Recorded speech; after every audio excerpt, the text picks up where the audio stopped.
మీకు వేలాది వందనాలు స్తోత్రాలు చెల్లించుకుంటున్నాం తండ్రి. నేటి వరకు మేము ఏమై ఉన్నాము మీ కృపై నీకు వందనాలు స్తోత్రాలు నాయన. మీ దేవాన్ని 2025 సంవత్సరంలో సంవత్సరాంతంలోనికి ప్రభైకి 28వ తేదీకి మమ్మల్ని నడిపించారు.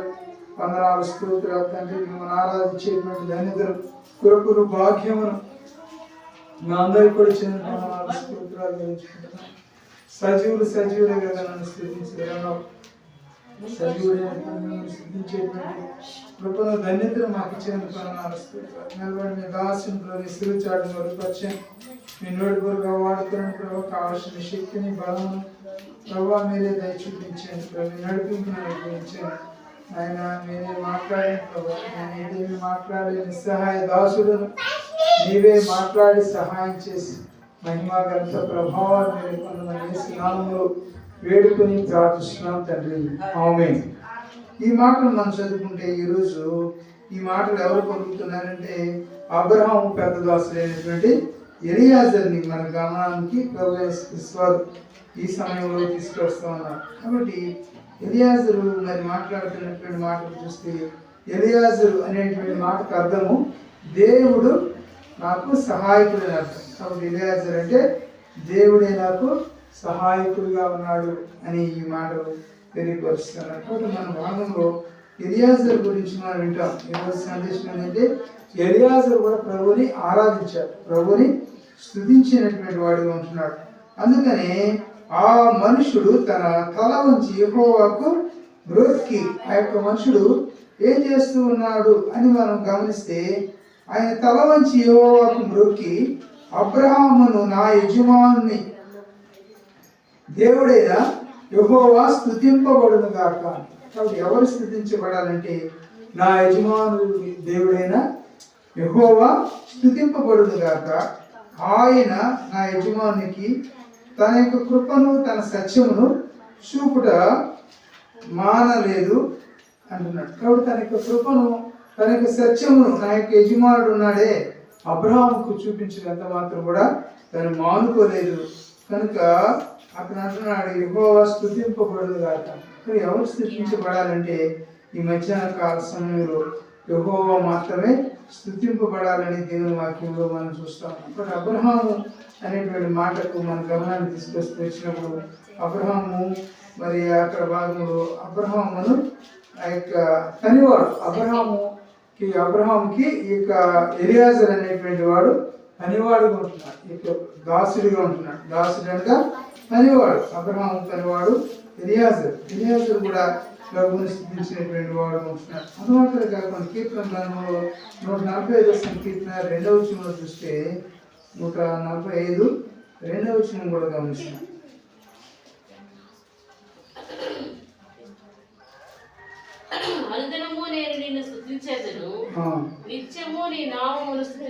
కాబట్టి ఇక్కడ అంటున్నాడు దావీదు ఏమంటున్నాడంటే అనుదినము నేను నిన్ను స్తుతించేదను, నిత్యము నా యొక్క నీ నామము నేనేం చేస్తానంట నీ నామమును స్తుతించేదని అంటున్నాడు. కాబట్టి ఇక ఎలియాజరు కూడా మరి చూస్తే యెహోవా తనకి యజమానుడు దేవుడైనటువంటి యెహోవాని ఆయన స్తుతించినటువంటి వాడు ఉంటున్నాడు. ఇక్కడ 145వ సంకీర్తన 2వ వచనంలో మనం చూస్తే అనుదినము నేను నిన్ను స్తుతించేదని అంటాడు. దావీదు మాట్లాడుతున్నటువంటి మాటలు తన గమనాన్ని తీసుకొస్తూ మన గమనంలోనికి నేనేమో మరి దావీదు అయితే ఏం చేస్తానంట అనుదినము నేను స్తుతిస్తాను. ఒకరోజే కాదు, పండుగ రోజే నేను ఇది కాదు కానీ ఆదివారమే కాదు కానీ ప్రతిదినం కూడా అనుదినం అనగా ప్రతిరోజు కూడా నా దేవుని నేను స్తుతిస్తాను అంటున్నాడు. కాబట్టి అలాంటి స్థుతి మనం కూడా చేసేవారికి ఉండాలని దేవుడు కోరుకుంటున్నాడు.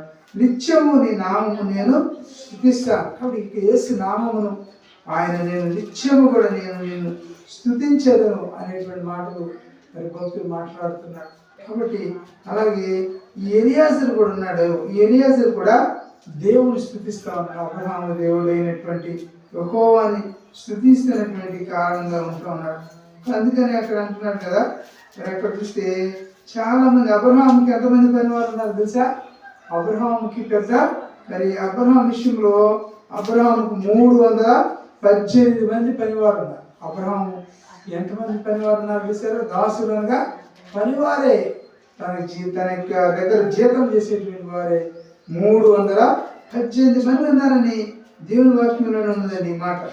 కాబట్టి నీ నా జీవితంలో మరి ఇంతమంది కలిగినటువంటి మరి అబ్రహాముకి మరి పెద్ద దాసుడైనటువంటి ఎలియాజరు మన భాగంలో ఆయన మాట్లాడుతున్నటువంటి మాట చూస్తే ఆయన యెహోవాను నేను నిత్యం కూడా స్థుతిస్తానంటాడు. మరి ఈ యొక్క ఎలియాజరు ఎక్కడ వాడు అని మనం చూస్తే ఆది కాండంలో చూస్తాం 15వ అధ్యాయంలో ఈ యొక్క ఎలియాజరు మరి ఎక్కడ నుండి వచ్చినటువంటి వాడుగా ఉంటున్నాడు అనేటువంటి మాటలు మనం చూస్తే 2వ వచనం ఎలియాజరు గురించి ఆది కాండము 15వ అధ్యాయము 2వ వచనంలో రాయబడినటువంటి మాట. అందుకు అబ్రహాము యెహోవా నాకేమిచ్చినని నేను సంతానము లేని వాడిని పోతున్నానే, దమస్కు ఎలియాజరే నా ఇంటి ఆస్తి కర్తవ్యులు కదా. కాబట్టి ఎలియాజరు ఊరు ఏ ఊరు అంటే ఎలియాజర్ది దమస్కు వాడుగా ఉంటున్నాడు. ఎలియాజర్ అనేటువంటి వ్యక్తి మరియు అతని ఊరు దమస్కు నుంచి ఈ యొక్క ఎలియాజరు అబ్రహాం దగ్గరికి వచ్చి పనిచేస్తున్నటువంటి వాడిగా మనం చూస్తూ ఉంటాం. కాబట్టి అక్కడ ఎలియాజరు అనేటువంటి మాటకు దేవుడు నాకు మరి సహాయకుడు, దేవుడే నాకు సహాయకుడు అంటాడు. కాబట్టి దేవుడు అబ్రహాము దేవుడు మరి నాకు కూడా సహాయకుడే అని ఎలియాజరు మాట్లాడుతున్నటువంటి సందర్భంలో కాబట్టి దమస్కు అంటే అర్థం ఏంటంటే వెలుగు అని అర్థం. దమస్కు అనగా వెలుగు. కాబట్టి వెలుగుని దేవుడు మరి ఆ యొక్క దమస్కులో మరి దేవుడు ఎలియాజరుకి వెలుగుగా ఆయన ఉన్నటువంటి కారణమును బట్టి దేవుని స్థుతించి ఆరాధించి అబద్ధంటున్నాం. కాబట్టి ఇక్కడ మన భాగంలో మనం చూస్తే దమస్క్ అంటే వెలుగు అని వస్తున్నాడు ఆ మాటని. అలాగే యెషయా గ్రంథం 41వ అధ్యాయంలో చూస్తాం. యెషయా గ్రంథం 41వ అధ్యాయంలో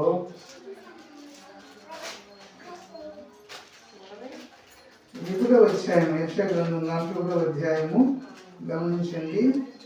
10వ వచనం 41:10. కాబట్టి అంటున్నాడు 10వ వచనంలో నీవు నా దాసుడు అనియు నేను నిన్ను ఉపేక్షింపక ఏర్పరచుకుంటున్ననియు నేను నీతో చెప్పి ఉన్నాను, నీకు తోడై ఉన్నాను, భయపడకుము, నేను నీ దేవుడనే ఉన్నాను, దిగులు పడకము, నేను నిన్ను బలపరుతును, నీకు సహాయం చేయువాడును నేనే, నీతి అను నా రక్షణ హస్తముతో నిన్ను ఆదుకుంటున్నాను. కాబట్టి మరి ఎలాంటి వాడు ఉన్నాడు మన ప్రభు సహాయకుడుగా ఉంటున్నాడు. అందుకని ఈ భాగంలో 41వ అధ్యాయం 10వ వచనం యెషయా గ్రంథంలో అంటున్నాడు కదా, ఏమని మాట్లాడుతున్నాడు, నీవు నా దాసుడు అని నేను నిన్ను ఉపేక్షింపక ఏర్పరచుకున్నా. కాబట్టి ఇక దాసుని కూడా దేవుడు ఏర్పరచుకున్నటువంటి వాడు. అబ్రహాం దాసుడు అయినటువంటి దాసుడు ఎవరంట? ఎలియాజర్ దేవుడు మరి ఆయన ఏర్పరచుకున్నటువంటి వాడిగా మనం చూస్తూ ఉంటాం. కాబట్టి ఆ భాగంలో మనం కింద భాగంతో కూడా చదివితే నీవు నా దాసుడు అని అంటున్నాడు. నీవు నా దాసుడు అని నేను నిన్ను ఉపేక్షింపక ఏర్పరచుకుంటున్నాను. కాబట్టి నీవు దాసుడైనా కూడా నేను నిన్ను ఉపేక్షించుకోకుండా నేను నిన్ను నా యొక్క మరి ఏర్పరచుకున్నా, నీవు కూడా నాకు కావాలి అని నేను ఏర్పరచుకున్నానని భక్తులు మాట్లాడుతున్నటువంటి వాడిగా మనం చూస్తూ ఉంటాం. అంత మాత్రం కాకుండా నేను నీతో చెప్పి ఉన్నాను, నీకు తోడై ఉన్నాను. కాబట్టి యొక్క దేవుడు ఏం చెప్తున్నాడంటే ఈ మధ్యాహ్న కాల సమయంలో నీకు నాకు ఎలియాజరుకు తోడై ఉన్నటువంటి దేవుడు ఈ మధ్యాహ్న కాల సమయంలో ఇంతవరకు కూడా దేవుడు మనకి తోడై ఉన్నాడు. ఇక 2025 సంవత్సరం డిసెంబర్ 28వ తేదీ వరకు కూడా దేవుడు మనకు తోడై ఉన్నాడంట. కాబట్టి అందుని బట్టి మన ప్రభువును మనం ఆరాధించి మన ప్రభువును మనం గణపరిచే అబద్ధం. కాబట్టి నేను నీకు తోడై ఉన్నాను. కాబట్టి ఏమంటున్నాడు, నేను నీకు తోడై ఉన్నాను కనుక నీవు భయపడవా. కాబట్టి భయపడమా, ఒకరు భయపడుతున్నావేమో నీ పరిస్థితిని బట్టి, నీ స్థితిగతుల నుంచి నీకు ఎదురవుతున్నటువంటి సమస్యను బట్టి నీవు భయపడుతున్నావేమో. అయితే నీవు భయపడమాకని దేవుడు తన్ని ధైర్యపరిచినటువంటి వాడుగా మనం ఈ భాగంలో మనం చూస్తాము. కాబట్టి మన భాగంలో ప్రభువైన యేసుక్రీస్తు వారు చెబుతున్నటువంటి మాటలు మనం గమనిస్తే అక్కడ భయపడమాకు, నేను నీకు తోడై ఉంటున్నాను. అలాగే మరి గడిచినటువంటి వారంలో కూడా ఈ వారంలో మనం చూస్తే మరి దగ్గర కూడా వచ్చినప్పుడు భయపడకము, నీవు దయాప్రాప్తురాలు అని లోకస్వార్తలో మనం చూస్తాం. కాబట్టి ప్రభు యేసుక్రీస్తు వారు భయపడుతున్నావేమో ఈ యొక్క సమయంలో, మరి నా పరిస్థితులన్నీ కూడా ఎలా ఉన్నాయి, నా స్థితిగతులు ఎలా ఉన్నాయి, నా యొక్క బిడ్డల గురించి నువ్వు ఆందోళన చెందుతున్నావు, నీకున్నటువంటి బిడ్డలను బట్టి, నీ కుటుంబాన్ని బట్టి, నీకున్నటువంటి స్థితిగతులను బట్టి, నీకు వచ్చిన కష్టాన్ని బట్టి, నీకు వచ్చిన నష్టాన్ని బట్టి కదా, నీకు వచ్చిన వ్యాధిని బట్టి కదా, నీకు వచ్చినటువంటి ఆర్థిక సమస్యను బట్టి.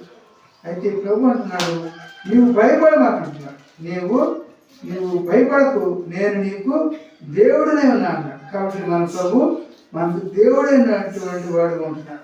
భయపడాల్సిన పని మన అంత మాత్రం పడదు. కాబట్టి ఆయా సందర్భాల్లో భయం వేస్తుంది.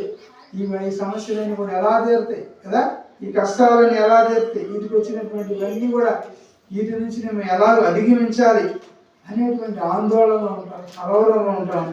అయితే ప్రభు అంటున్నాడు, ఈ మధ్యాహ్న కాల సమయంలో నీవు భయపడకము, నేను నీ దేవుడే ఉన్నా అంటున్నాడు. రెండో మాట ఏమంటున్నాడు, దిగులు పడకము అంటున్నాడు. రెండో మాట, దిగులు పడమాకు, నేను నిన్ను బలపరుస్తాను. అప్పుడు దిగులుతో ఉన్నావేమో, మరి చింతతో ఉన్నావేమో, ఐకిక విచారంతో ఉన్నావేమో, దిగులుతో కురిగిపోతున్నావేమో. ఈ మధ్యాహ్న కాల సమయంలో ప్రభు నిన్ను నన్ను కూడా ప్రభు ధైర్యపరుస్తున్నాడు. ఆయన ఉత్సాహపరిచినటువంటి మాట అంటే, దిగులు పడమాకు, నేను నిన్ను బలపరుస్తాను. కాబట్టి నా జీవితంలో ఎదురవుతున్నటువంటి సమస్యను బట్టి మనము దిగులు పడిపోతాం కదా, ఎలాగ ఈ కార్యం ఎలాగూ, ఈ పని ఎలాగూ కదా, ఎంతగానో దిగులు పడుతూ ఉంటాం. కాబట్టి దిగులు పడమంటున్నాడు, నేను నిన్ను బలపరుస్తానంటున్నాడు. కాబట్టి నా జీవితంలో మరి దేవుడు నిన్ను నన్ను కూడా బలపరిచేటువంటి వాడు ఉంటున్నాడు. అందుని బట్టి మన ప్రభు మనం ఆరాధించాలి. నా జీవితంలో నేను కూడా ఆయా సందర్భాల్లో బలహీనులైపోతున్నప్పుడు, నా యొక్క ఉన్నటువంటి ఆ యొక్క గుండె జబ్బులు బాధపడుతున్నప్పుడు ప్రభు అంటూ ఉంటాడు, మరి దిగులు పడమాకు, నేను నిన్ను బలపరుస్తానంట. కాబట్టి సంఘం ఎలాగూ మనం పోషించాలి వాక్యంతో. ప్రభు నేను కూడా మరి ఎంతో మరి నేర్సిన పరిస్థితులు అంటున్నాను, ఎలాగూ ప్రభు అని నేను ఆయా సందర్భాల్లో ప్రార్థన చేసుకుంటాను. ప్రభు ఎలాగూ ఈ యొక్క కార్యము ఆయన ఈ సేవను ఎలా జరిగించాలి అనేటువంటి విషయాల్లో చాలా దిగులు పడుతూ ఉంటాను. అయితే ప్రభు అంటాడు, దిగులు పడమాకు, నేను నిన్ను బలపరుస్తాను. కాబట్టి అనేకులు నిన్ను నన్ను కూడా మోసం చేస్తూ ఉండవచ్చు. అయితే దేవుడు మోసం చేసేటువంటి వాడు కాదు, దేవుడు అన్యాయస్తుడు కాదు. మనుషులు అయితే అన్యాయం చేస్తారు, వాళ్ళు విక్రిస్తారు, నవ్వుతారు. నిన్ను నన్ను కూడా బోటిలోకి దింపి మరి ఒడ్డు నుండి వాళ్ళు గడ్డలేసేటువంటి వారుగా, హేళన చేసేటువంటి వారు ఉంటారేమో. అయితే ప్రభు అంటున్నాడు, దిగులు పడమాకు, నేను నిన్ను బలపరుస్తాను, నీకు సహాయం చేయవాడను నేనే అంటున్నాను. కాబట్టి నువ్వు ఒక దిగులు పడుతున్నావేమో అంటున్నాడు, నీకు సహాయం చేయవాడు నేను. అందును బట్టి మన ప్రభుని ఆరాధించాలి. అవును ప్రభు, నాకు సహాయం నీవే ప్రభు, నీ వల్లే నాకు సహాయం వస్తుంది. అందుకనే భక్తులు అంట, కొండల తట్టు నా కన్నులు ఎత్తుచున్నాను, నాకు సహాయం ఎక్కడి నుంచి వచ్చిందంట, యెహోవానే నాకు సహాయము కలుగునంట. కాబట్టి ఎవరి వల్ల మనకు సహాయం కాదు, ఎవరు కూడా మనకు సహాయం చేయలేదు. ఎవరైనా కూడా మాటలు చెప్తారు కానీ ఏమాత్రం కూడా క్రియలు ఉండవు. మాటలు అయితే వచ్చి మాటలు చెప్తారు, మాటలు చెప్తే కడుపు నిండిద్దండి, ఏదైనా ముద్ద పెట్టి వరకైనా వాళ్ళు కడుపు నిండిద్ది, కానీ మాటలు చెప్తే ఏమాత్రం కూడా ప్రయోజనం ఉంది. కాబట్టి ప్రభు అంటున్నాడు, నీకు సహాయం చేయవాడు నేనే, నీతి అను నా దక్షిణహస్తంతో నిన్ను ఆదుకుంటున్నాను. కాబట్టి నీతి కలిగినటువంటి దేవుడు మన దేవుడు, నీతి గల న్యాయాధిపతి అయినటువంటి ప్రభు చెప్తున్నటువంటి మాట అంటే, నీతి అను నా దక్షిణహస్తంతో నిన్ను నేను ఆదుకుంటాను. కాబట్టి నువ్వు కలవరపడమాకు, నువ్వు దిగులు పడమాకు, నువ్వు ఆందోళన చెందమాకు, నువ్వు భయపడమాకు. నేను నా యొక్క నీతి అనేటువంటి దక్షిణహస్తంతో నిన్ను ఆదుకుంటానని ప్రభు యేసుక్రీస్తు వారి మధ్యాహ్న వేళలో మన గమనాన్ని తీసుకొస్తాను. 48వ సంకీర్తన 48:10 కూడా చదువుతాం. 48వ సంకీర్తన 10వ వచనం కూడా చదువుదాం. దేవా, నీ నామము ఎంత గొప్పదో, నీ కీర్తియు భూదిగంతముల వరకు అంత గొప్పది. కాబట్టి ఇక్కడ అంటున్నాడు దావీదు, దేవా నీ నామం ఎంత గొప్పదో, నీ కీర్తియు భూదిగంతముల వరకు అంత గొప్పది, నీ కుడి చెయ్యి నీతితో నిండి ఉన్నది. ఆ యొక్క కుడి చేతిలో ఏమన్నదంట, నీతి అనేటువంటి దానితో ఆ యొక్క చెయ్యి నిండి ఉన్నది.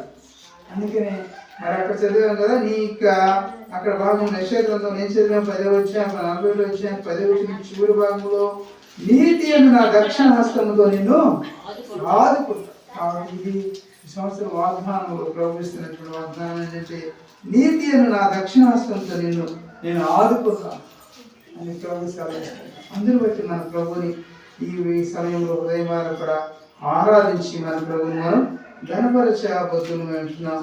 అంతేనా ఆయన చూస్తే మరి ఆదికాండంలో 14 చూస్తే ఆ మాట మనం చూసాం కదా. ఇక ఎలియాజరు గురించి అక్కడ 14 వచనంలో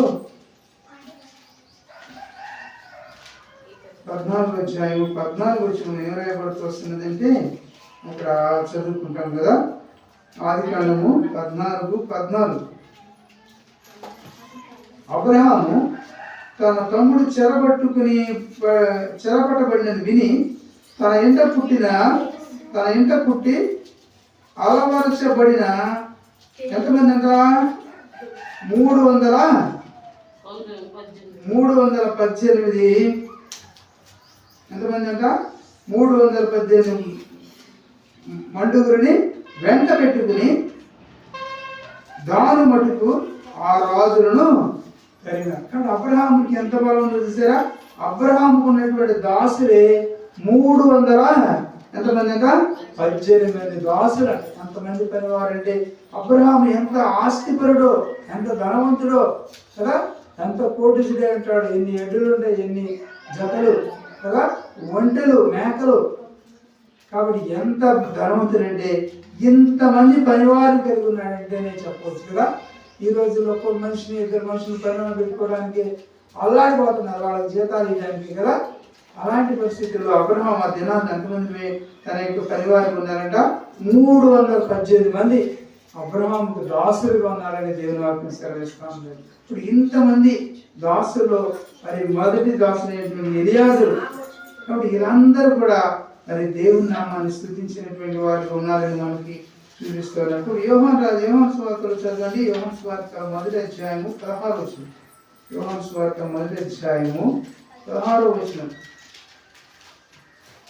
యోహాను సువార్త 1వ అధ్యాయము 16వ వచనంలో చూస్తే ఆయన పరిపూర్ణతలో నుండి మనమందరం కూడా ఎలా ఉండాలంట, మనమందరమును కృపను పొందింది. కాబట్టి ఇంతవరకు కూడా ఈ 2020 సంవత్సరం వరకు కూడా దేవుడి కృపను బట్టి మనం అందరం కూడా కృప వెంబడిన కృపను దేవుడు మనకి వెంట ఇచ్చినటువంటి దేవుడు ఉంటున్నాడు. ముందుకు బట్టి మన ప్రభుని ఈ మధ్యాహ్న వేళలో ఉదయమాన కూడా ఆరాధించి మన ప్రభుని మనం ఘనపరచాలని దేవుడు కోరుకుంటున్నాడు. కాబట్టి ఇక్కడ అబ్రహాము దాసుడు అయినటువంటి ఎలియాజరు, ఈరోజు అంశం ఏంటంటే ఎలియాజరు అనేటువంటి మాటను మనం చూస్తూ ఉన్నాం. కాబట్టి ఈ మాటల్లో చూస్తే అక్కడ 24వ అధ్యాయం ఆదికాండం 24వ అధ్యాయం 26వ వచనంలో ఆ మనుషుడు తన తల వంచి యెహోవాకు మ్రొక్కి అబ్రహామును నా యజమానుని దేవుడైన యెహోవా స్తుతింపబడును గాక. ఆయన తన యజమానికి ఏం చేశాడంట, తన కృపను తన సత్యమును చూపుట మానలేదు. తన యజమానుడు అనేటువంటి అబ్రహాముకి దేవుడు తన యొక్క కృపను చూపడం మానలేదు. తన కృపను ఏ విధంగా ఉంచాడని చూస్తే యోహాను సువార్తలో చూస్తాం కదా, 1వ అధ్యాయము 16వ వచనంలో చూస్తే ఆయన పరిపూర్ణతలో నుండి మనమందరం కూడా ఎలా ఉన్నారంట, కృప వెంబడి కృపను. ఆయన యొక్క పరిపూర్ణతలో నుండి నీవు నేను కూడా కృప వెంబడిన కృపను దేవుడు అబ్రహాము చూపించినటువంటి కృపను ఈనాడు నీకు నాకు కూడా దేవుడు చూపిస్తున్నటువంటి వాడు ఉంటున్నాడు. అందరూ బట్టి మన ప్రభుని మనం ఆరాధించాలి. అవును ప్రభా, ఈ యొక్క సంవత్సరాంతం వరకు కూడా నన్ను నీవు ఈ యొక్క లోకం ఉంచినందుకు నీకు వందనాలు.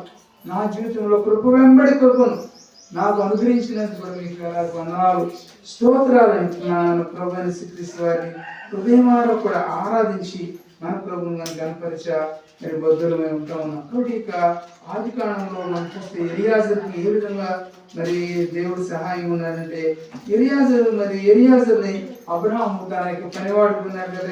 ఎలియాజరు ఎలియాజరుని పంపుతూ ఉన్నప్పుడు తన యొక్క కృపముడి కృపను దేవుడు అనుగ్రహించినటువంటి దేవుడు ఉంటున్నాడు. కాబట్టి అందుకనే గ్రేస్ ఆఫ్ గ్రేస్ అన్నాడు. కాబట్టి నీ జీవితంలో నా జీవితంలో కృపముడి కృపను ఆయన మనకు ఇచ్చినటువంటి వాడు ఉన్నాడు. అందుని బట్టి మన ప్రభుని హృదయం కూడా ఆరాధించి మన ప్రభుని మనం ఘనపరిచే ఆ బుద్ధులు అంటున్నాం. అంత మాత్రం కాకుండా తన యొక్క సత్యమును బట్టి. కాబట్టి ప్రభు యేసుక్రీస్తు వారు ఎవరంట? అది మరి మనం మత్తయి యోహాను వార్తలు చూస్తాం 6:14 చూస్తే ఏమవుతుంది? నేనే మార్గమును సత్యమును నేనే జీవమునై ఉన్నాను. అందుకని ఆదికాండంలో 24వ అధ్యాయం 26వ వచనంలో చూస్తే అక్కడ ఏమి రాయబడుతున్నదంటే అక్కడ తన కృపను తన సత్యమును చూపుట మానలేదు. కాబట్టి దేవుడు ఇంతవరకు కూడా మనకి తన యొక్క కృపను, రెండవది తన యొక్క సత్యమును నీకు నాకు కూడా చూపకుండా మానలేదు. ఇంతవరకు కూడా తన సత్యమును తన యొక్క కృపను మనం వెంపటే ఉంచినటువంటి దేవుడు ఉంటున్నాడు. అందుకు బట్టి మన ప్రభుని మధ్యాహ్నం వేళలో హృదయం కూడా ఆరాధించి మన ప్రభువును మనం గణపరచాలని దేవుడు కోరుకుంటూ ఉన్నాడు. కాబట్టి తన యొక్క సత్యమును నీకు నాకు ఎంత మాత్రం కూడా దూరం చేయలేదు. అందుకనే నా జీవితంలో యెహోవాయే సత్యం. కాబట్టి ఇది సత్యమైనటువంటి మార్గంలో, ఇది జీవమైనటువంటి మార్గంలో నిన్ను నన్ను కూడా దేవుడు ఇంతవరకు నడుపుతూ వచ్చాడు. ఎంతవరకు అంట? ఇంతవరకు కూడా మనకు తోడుగా ఉన్నాడు. అందును బట్టి నీవు నేను కూడా ఇక సంవత్సరాంతం మనకు వచ్చినటువంటి కారణం చేత మన ప్రభుని హృదయం కూడా ఆరాధించి మన ప్రభుని మనం ఘనపరచబద్ధులమై ఉంటాం. కాబట్టి ఆయన నిన్ను నన్ను కూడా ఎలాగ నడిపించాడు? కాబట్టి ఎలా నడిపించాడంటే ఎలియాజరుని ఏ విధంగా నడిపించినాడు అనేటువంటి మాటలు మనం ఇక్కడ ఈ భాగంలో చూస్తాం. ప్రకటన గ్రంథంలో చూస్తే 7వ అధ్యాయం, ప్రకటన గ్రంథం 7వ అధ్యాయంలో చూడండి. యోహాను భక్తుడు రాసిన ప్రకటన గ్రంథం 7వ అధ్యాయంలో చూస్తే 17వ వచనంలో గమనిస్తాం. 7:17 కూడా గమనిస్తే అక్కడ మనందరూ తెలియబడినటువంటి మాట ఏలైనగా సింహాసనం మధ్య నుండి గొర్రెపిల్ల వారికి కాపరి జీవజలముల బుగ్గల యొద్దకు వారిని నడిపించును. దేవుడే వారి కన్నుల నుండి ప్రతి భాష బిందువును తుడిచివే. కాబట్టి ప్రభువు యేసుక్రీస్తు వారు అంటున్నాడు కదా, ఈ భాగంలో మనం గమనంలో తీసుకొస్తే ఆయన నడిపించును. కాబట్టి ప్రభువు యేసుక్రీస్తు వారు ఆ యొక్క ఎలియాజరును నడిపించినటువంటి మార్గం గురించి మనం వింటాం. అక్కడ నీటి బొగ్గలు అనగా ఆ యొక్క దేవుని యొక్క సన్నిధికి మరి యొక్క ఆయన యొక్క రక్తం వైపు. కాబట్టి నేను నన్ను కూడా నడిపించినటువంటి దేవుడు ఉంటున్నాడు. అందుకనే సింహాసనం మధ్య నుండి గొర్రె పిల్ల వారికి ఎలా ఉన్నదంట? కాపరి అయి ఉన్నది. కాబట్టి ఆ యొక్క గొర్రె పిల్ల నీకు నాకు కూడా కాపరిగా ఉన్నాడు. ఆయన నిన్ను నన్ను కూడా ఆయన కాపరి ఏ విధంగా అయితే తన గొర్రెలను కాస్తాడో అట్టి విధంగా దేవుడు నిన్ను నన్ను వాళ్ళందరినీ కూడా ఇంతవరకు కూడా కాచినటువంటి దేవుడు ఉంటున్నాడు. అందుని బట్టి మన ప్రభుని ప్రేమాన్ని కూడా ఆరాధించి మన ప్రభుని కనపరుస్తాం. అందుకని జీవజలముల బొగ్గు యొద్దకు వారిని ఏం చేశారంట? నడిపించాడు. జీవజలముల బొగ్గు యొద్దకు దేవుడు నిన్ను నన్ను కూడా మందిరమును నడిపించాడు. ఆయన సన్నిధికి నడిపించాడు. ఆయన ఆరాధించేటువంటి ఆరాధికులుగా ఆయన నిన్ను నన్ను కూడా చేసినటువంటి వాడుకున్నాం. కాబట్టి జీవజలముల మరి బొగ్గ అనగా దేవుని సన్నిధికి నడిపించాడు నిన్ను నన్ను. ఆయన రక్షణ మార్గంలోని, ఆయన సేవ మార్గంలోని ఆయన నడిపించినటువంటి దేవుడు ఉంటున్నాడు. అందును బట్టి మన ప్రభుని హృదయం కూడా ఆరాధించాలి. జీవజలముల బొగ్గల యొద్దకు వారిని ఏం చేశాడంట? నడిపించును. దేవుడే వారి కన్నుల నుండి ప్రతి బాష్ప బిందువును కూడా తుడిచివేస్తాడు. కాబట్టి నీకు ఉన్నటువంటి దుఃఖము ఇవన్నిటిని కూడా దేవుడే నీ నా యొక్క దుఃఖం అన్నింటిని కూడా మరి ఉన్నటువంటి యొక్క కన్నులకు ఉన్నటువంటి ప్రతి బాష్ప బిందువును మరి కారుతున్నటువంటి ప్రతి ఒక్క మరి మన యొక్క కంటిలో వస్తున్నటువంటి కంటి ఒట్టులన్నిటిని కూడా దేవుడే ఏం చేస్తాడంట? కన్నుల నుండి ప్రతి బాష్ప బిందువును కూడా తుడిచివేసేటువంటి దేవుడు మన ప్రభు. అందుని బట్టి మన ప్రభుని మనం ఆరాధించాలి. ప్రభా నా కంటిని యొక్క ప్రతి బాష్ప బిందువును తుడిచి ప్రభా నన్ను ఎంతవరకు కూడా కాపాడేందుకు స్తోత్రాలని మన ప్రభుని యొక్క మధ్యాహ్న సమయంలో ఆరాధించాలి. అక్కడ ఎలియాజరుకు ఏ విధంగా అయితే తోడుగా ఉండి నడిపించాడో అలాగే నిన్ను నన్ను కూడా ఇంతవరకు కూడా దేవుడు నడిపిస్తూ వచ్చినటువంటి కారణం చేత మన ప్రభుని ఈ మధ్యాహ్న వేళలో హృదయం కూడా ఆరాధించి మన ప్రభు మనం గణపరిచేయాలని అంటున్నాం. అలాగే కీర్తన గ్రంథం 23వ సంకీర్తనలో కూడా మనం చూస్తాం. 23వ సంకీర్తనలో గాఢాంధకారపు లోయ అని ఉంటుంది. ఆ అనుభవంలో 23వ సంకీర్తన చదవండి. ఆ యొక్క మాట కూడా మనం చూస్తాం. 23వ సంకీర్తనలో గాఢాంధకారపు లోయలో నేను సంచరించిన ఏ అపాయమునకు భయపడను, నీవు నాకు తోడైందువు, నీ దుడ్డు కరయు నీ దండము నన్ను ఆదరించును. కాబట్టి మన ప్రభు ఎలాగ తోడుంటాడంట, గాఢాంధకారపు లోయలో నేను సంచరించినా కూడా ఏ అపాయమునకు కూడా నేను భయపడను అంటున్నాడు. నీవు నాకు తోడైందు అంటున్నాడు. కాబట్టి మనకి దేవుడు మనకి ఎలా ఉంటాడంట, తోడై ఉండేటువంటి దేవుడు ఉంటాడు కనుక ఆయన యొక్క దుడ్డు కర్రతో ఆయన యొక్క దండముతో నిన్ను నన్ను కూడా ఆదరించేటువంటి వాడు, ధైర్యపరిచేటువంటి వాడు మన ప్రభువుని స్తుతిస్తాడు. అంత మాత్రమే కాకుండా 3వ వచనంలో చూస్తాం, నా ప్రాణమును ఆయన ఏం చేస్తానంట, సేద తీర్చుచున్నాడు, తన నామమును బట్టి నీతి మార్గములో నన్ను నడిపించుచున్నాడు. నడిపించి మన దేవుడు ఎలా నడిపిస్తున్నాడంటే తన నామమును బట్టి అటు నీతి మార్గంలో, అటు రక్షణ మార్గంలో. కాబట్టి ప్రభు అయిన నిన్ను నన్ను కూడా ఇంతవరకు కూడా నడిపించుకున్నటువంటి దేవుణ్ణి మనం ఆరాధించకుండా, స్తుతించకుండా, మహింపరచకుండా ఎలా ఉంటామండి? కాబట్టి ఇంటి ప్రభుని హృదయం కూడా ఈ మధ్యాహ్న కాల సమయంలో కొంత సమయం మన ప్రభుని మనం ఆరాధించాలి. కాబట్టి ఆ యొక్క ఎలియాజరు మరి ప్రయత్నటువంటి ప్రయాణంలో దేవుడు మన ఎలియాజర్ని నడిపించినటువంటి దేవుడు ఉంటున్నాడు. అందుని బట్టి మన ప్రభువును మనం ఆరాధించాలి. అలాగే మరి ఈ మాట కూడా చూస్తాం. 24 వచ్చి ఆదికాండం 24:39 చూస్తాం. 24:39 24వ అధ్యాయము 39 వచ్చిన కూడా గమనిస్తే 24వ అధ్యాయము 39వ వాక్యం ఏమవుతుందంటే,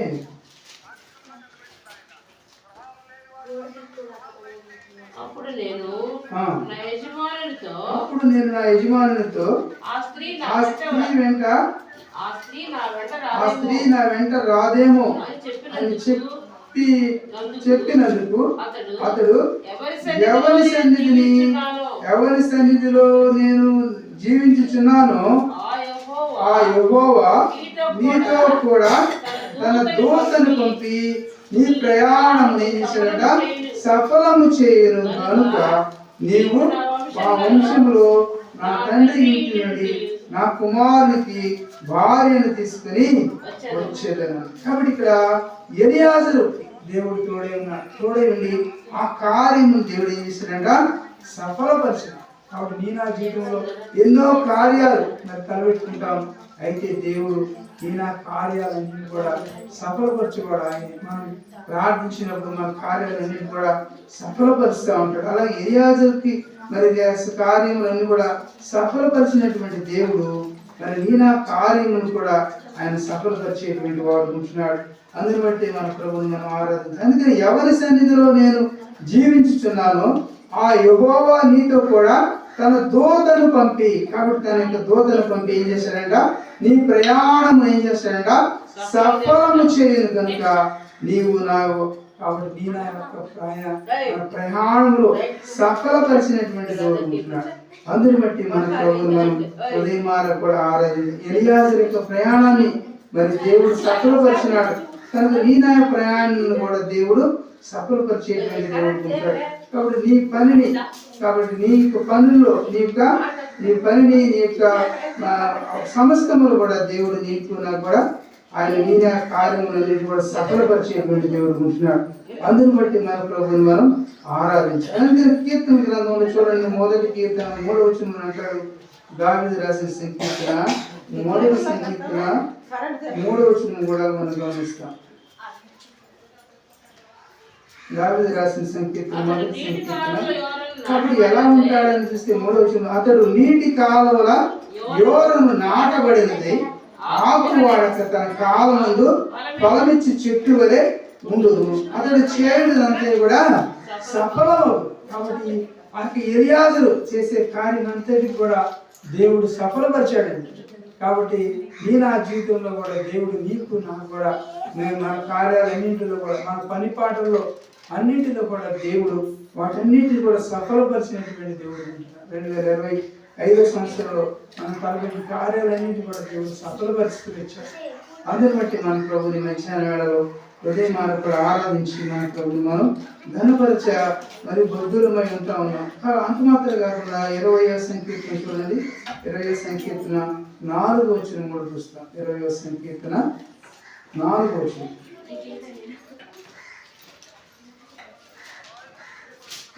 నీ కోరిక సిద్ధింపచేసి నీ ఆలోచన యావత్తు కూడా సఫలపరచుంటా. కాబట్టి దేవుడు మరి అబ్రహాము మన యొక్క కోరిక ఉన్నది. ఆ కోరిక ఏంటంటే తన యొక్క కుమారుడికి మరి భార్యను తీసుకురావాలని తన యొక్క పెద్ద దాసుడు ఏంటి ఎలియాజరుకి అప్పచెప్పాడు. ఆ పని అప్పచెప్పి అతను పంపిస్తూ వచ్చినప్పుడు అంటున్నాడు, నీ కోరికను సిద్ధింపచేసి నీ ఆలోచన, ఆ యొక్క ఆలోచన అబ్రహాం ఆలోచన ఏదైతే ఉన్నదో ఆ యొక్క ఆలోచన కూడా దేవుడు ఏం చేశాడంటే ఎలియాజరు ద్వారా సఫలపరిచాడు. కాబట్టి నా జీవితంలో కూడా దేవుడు మన ఆలోచనలన్నింటినీ కూడా దేవుడు ఏం చేశాడంటే మన ఆలోచన యావత్తు కూడా మన జీవితంలో సఫలపరిచాడు, స్థిరపరిచాడు, నడిపిస్తూ వచ్చాడు. అందుని బట్టి మన ప్రభువును ఆరాధించాలి. మీకు అర్థమవుతుందా? కాబట్టి మన జీవితంలో కూడా నీ కోరికను సిద్ధింపజేసి, కాబట్టి నీవేదైతే ఆశ కలిగి ఉన్నావో ఆశ గల ప్రాణాన్ని దేవుడు ఏం చేస్తాడంట తృప్తిపరిచేటువంటి దేవుడు. నీ కోరికలు ఉన్నాయి కదా, మనిషి కోరికలు అన్నమాట. కోరికల మానవుడి కోరికలు పుట్టాలి ఎకనామిక్స్ లో చెప్తారు, ఆర్థిక శాస్త్రంలో. కాబట్టి మనిషి యొక్క కోరికను, నీ కోరికను నేను ఏం చేస్తానంట సిద్ధింపజేస్తాను, నీ కోరికను నేను నెరవేరుస్తాను, నీ కోరికను నేను తీరుస్తానని దేవుడు అంటున్నాడు. నీ ఆలోచన అంతా కూడా నేను సఫలపరుస్తాను. అందుని బట్టి మన ప్రభు మన ఆలోచనలు ఎవరు సఫలపరుస్తారు? ఎవరో చెప్పినా కూడా మన ఆలోచనలు వారికి మరి హేళనగా ఉంటాయి, పిచ్చిగా అనిపిస్తాయి. కానీ మన ఆలోచనలు మన కోరికలన్నీ కూడా దేవునికి చెప్పుకున్నప్పుడు, ఇది ప్రభు ఇది చేయాలనుకుంటున్నాను ప్రభు, ఈ సంవత్సరం ప్రభు ఈ కార్యం తలపెట్టాలనుకుంటున్నాను ప్రభు, ఆ ఇల్లు కట్టాలనుకుంటున్నాను ప్రభు కదా, ఈ బాకీ తీర్చాలనుకుంటున్నాను ప్రభు. కాబట్టి అనేక కోరికలు అనుకుంటే కదా, కాబట్టి ఆ వివాహం చేయాలనుకుంటున్నాను ప్రభు, అనేకమైనటువంటి కోరికలు ఉంటాయి. కాబట్టి నీ ఆలోచన యావత్తు కూడా ఏం చేశాడంట సఫలపరచుగా. కాబట్టి ఆ యొక్క ఎలియాజరు ఆలోచన అంతా కూడా దేవుడు సఫలపరిచినటువంటి దేవుడు. నీ ఆలోచన నా ఆలోచన కూడా ఇంతవరకు కూడా సఫలపరుస్తూ వచ్చాడు. అందుని బట్టి మన ప్రభుని మధ్యాహ్న వేళలో హృదయం కూడా ఆరాధించి మన ప్రభుని మనం గణపరిచ మరి బొద్దులమే ఉంటాం. అంత మాత్రమే కాకుండా మరి ఇక్కడ కూడా చూస్తాం కదా, ఆది కాండంలోని 24వ అధ్యాయము 12వ వచనం. 24:12 ఆది కాండం 24వ అధ్యాయం అలా ఉంచుకోండి మీరు. 24వ అధ్యాయము 12వ వచనంలో చూస్తే, నా యజమానుడకు అబ్రహాము దేవుడే యెహోవా నేను వచ్చిన కార్యమును త్వరగా సఫలము చేసి నా యజమానుడు అబ్రహాము మీద అనుగ్రహము చూపుమని. కాబట్టి దేవుడు ఆయన అనుగ్రహాన్ని, ఆయన కృపను, ఆయన ప్రేమను మనకు అనుగ్రహిస్తూ వచ్చాడు. అందును బట్టి మన ప్రభువును ఆరాధించాలి. నాకు ఎలియాజరులో ఏ విధంగా అయితే దేవుడు తనకు అనుగ్రహాన్ని చూపిస్తూ వచ్చాడో, అట్టి విధంగా నీ ఎడల నా ఎడల కూడా దేవుడు తన అనుగ్రహాన్ని మరి చూపుతూ వచ్చాడండి. అందుని బట్టి మన ప్రభుని మధ్యాహ్న వేళలో హృదయమాన కూడా ఆరాధించాలి. మన హృదయానికి మనం అన్వయించుకుంటూ చెప్పబడినటువంటి వాక్యము మరొక పర్యాయం ఆ మాట చదువుకుంటే, నా యజమానుడకు అబ్రహాము దేవుడైన యెహోవా, నా యజమానుడకు ఎవరంట అబ్రహాము దేవుడైన యెహోవా నేను వచ్చిన కార్యమును త్వరగా సఫలం చేసుకోవచ్చు. ఆ కార్యం ఇంకా సంపూర్తిగా కాకముందే దేవుడు అతను తోడై ఉండి ఆ వచ్చిన కార్యాన్ని సఫలము చేసి నా యజమానుడు అబ్రహాము మీద ఏం చేశాడంట అనుగ్రహాన్ని చూపాడు, కృపను చూపించాడు. ఎలియాజరు మీద దేవుడు కృపను చూపిస్తూ వచ్చాడు, ఆ కార్యాన్ని సఫలం చేస్తూ వచ్చాడు.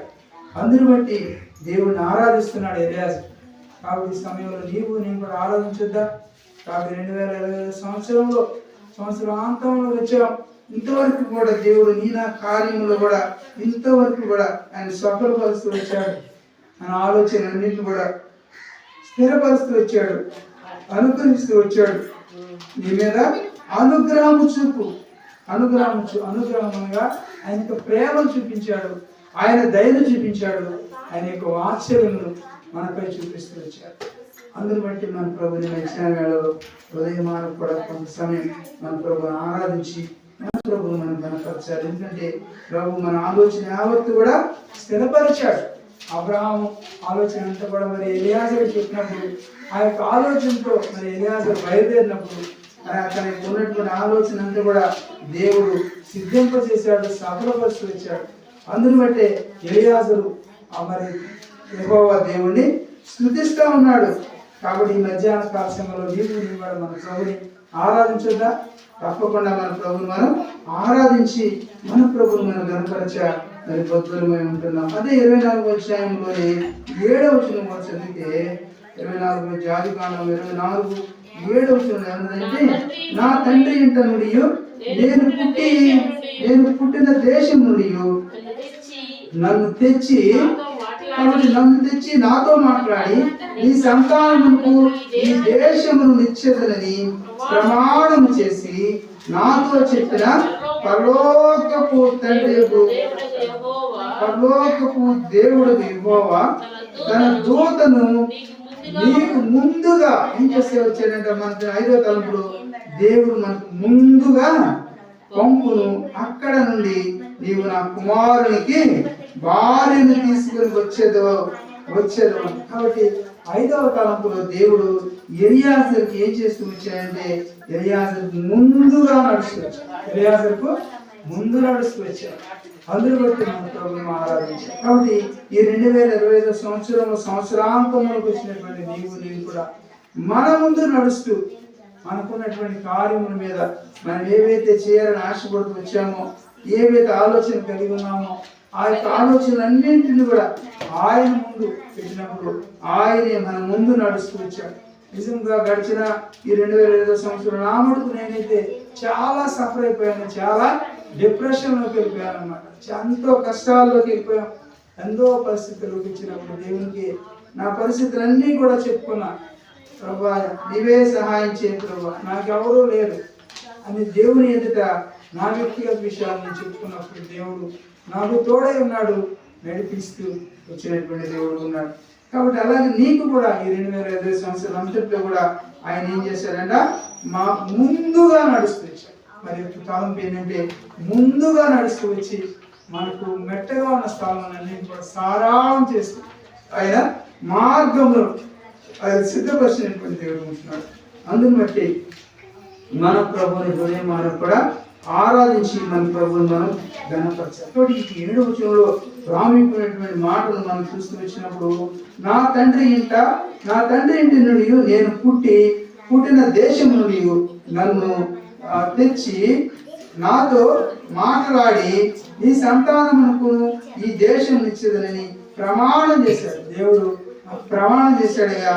కనుక నేను నాతో చెప్పిన పరలోకపు దేవుడు యెహోవా తన దూతను పంపి ఏం చేశాడంట, తన యొక్క దూతను పంపి ఏం చేస్తూ వచ్చాడు, తన దూతను నీకు ముందుగా పంపాడు. ప్రాముఖ్యమైనటువంటి మాట ఏంటంటే మన ఆరాధన కొరకు ముందుగా పంపును అన్నాడు. కాబట్టి నీకు నాకు కూడా ఆ విషయాల్లో మన దేవుడికి అప్పచెప్పినప్పుడు దేవుడే ముందుగా నడుస్తాడు. నేను ఆ యొక్క సమస్యలకు ఆయన చెప్పుకున్నప్పుడు ఆయనే మన ముందు నడిచి మనకు మరి మార్గంలో ఆయన సారాళం చేసేటువంటి దేవుడు ఉంటున్నాడు.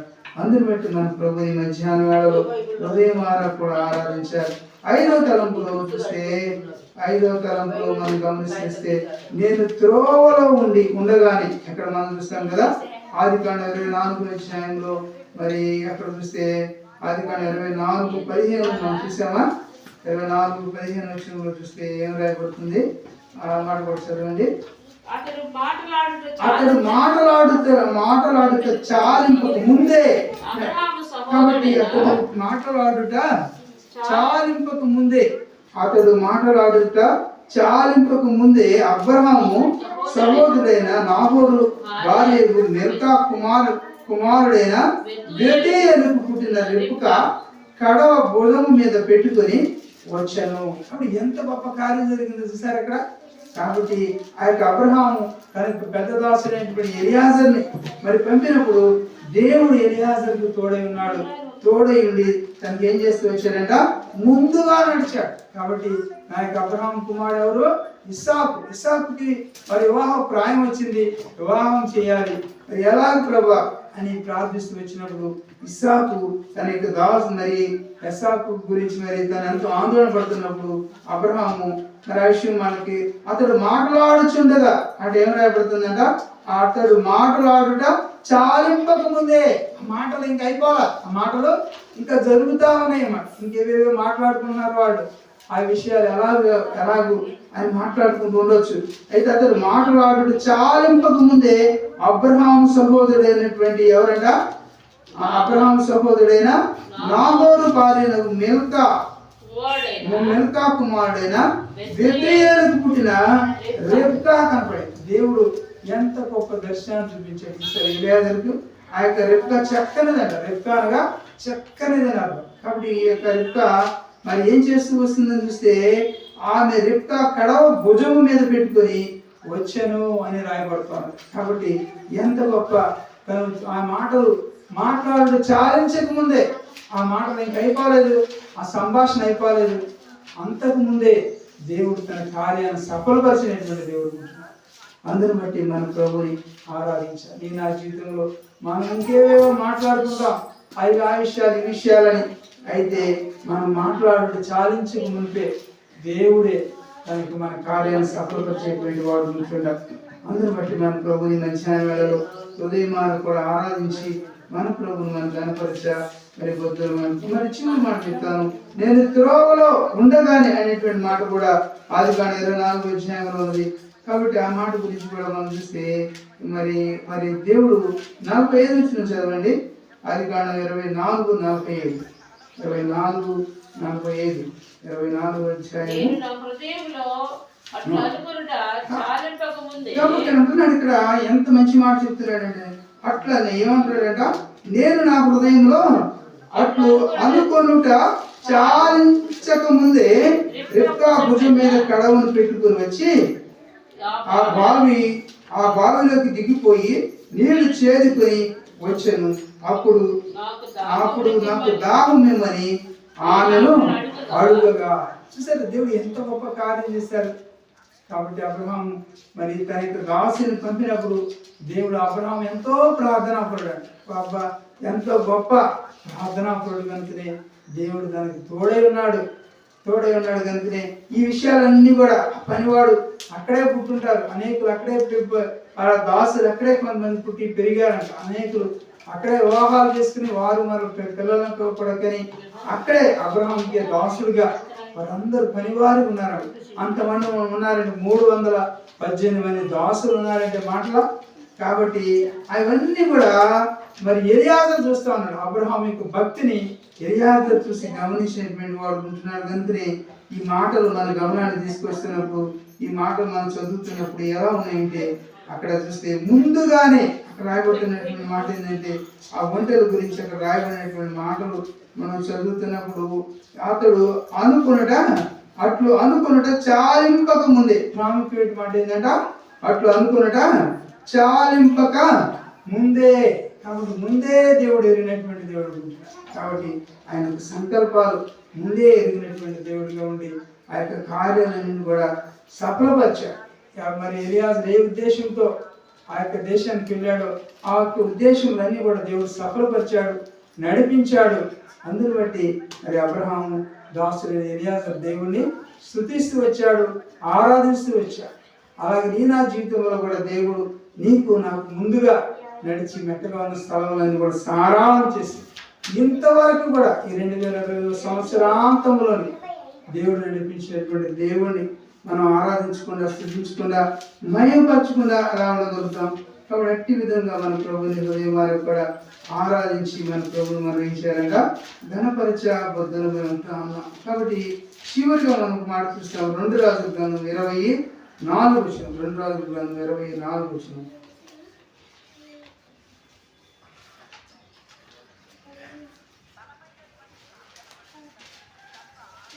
2 రాజుల గ్రంథం 20 అధ్యాయము 4 వచనం కూడా చదివి సహాయం చేయండి. 20:4 2 రాజుల గ్రంథం అక్కడ హిజ్కియా గురించి రాయబడుతుంది. చదవండి. 20:4. కాబట్టి అతడు యెషయా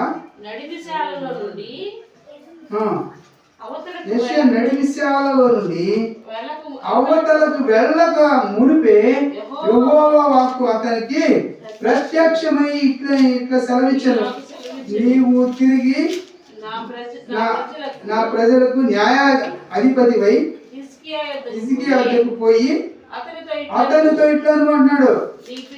కాబట్టి నీ పితరుడైనటువంటి దావీదునకు దేవుడు యెహోవా నీకు సెలవిచ్చినది ఏమనగా, నీవు కన్నీళ్లు విడిచిన చూచితిని, నీ ప్రార్థన నేను అంగీకరించున్నాను, నేను నిన్ను బాగు చేసేదను. మూడో దినమున నీవు యెహోవా మందిరమునకు పోవద్దు. కాబట్టి ఇక్కడ కూడా చూస్తే హిజ్కియా ఎలాంటి పరిస్థితులు ఉన్నాడంటే, హిజ్కియా మరణకరమైనటువంటి రోగంతో బాధపడుతున్నాడు.